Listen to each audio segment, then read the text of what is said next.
ซื้อรถหลักล้านผ่านช่องทางออนไลน์มั่นใจได้ไงไปดูดีเยี่ยมเลยครับชื่อต้นนะครับก็ทำงานบริษัทท่าเรือเอกชนอยู่ในโซนของอ่าวอุดมเนี่ยแล้วก็มีธุรกิจส่วนตัวคือเปิดร้านขายอุปกรณ์ตกปลาคือก็ดูจากรีวิวอะครับเห็นหลายๆคนที่มาซื้อพอเห็นปุ๊บก็โอเคอยู่เรื่องของรถเรื่องของการบริการนะครับก็ติดต่อเซลล์ก็ให้ข้อมูลมา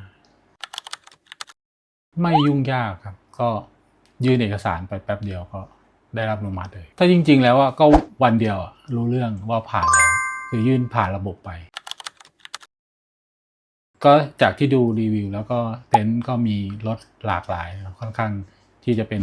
คุณภาพที่ดีแล้วก็พอเห็นแล้วก็โอเคครับก็มั่นใจได้ว่าซื้อจากที่นี่ได้รถคุณภาพแล้วก็มีการตรวจเช็คระบบให้เรียบร้อยมีการการันตีให้ด้วยครับก็มั่นใจครับดีเยี่ยมเลยครับ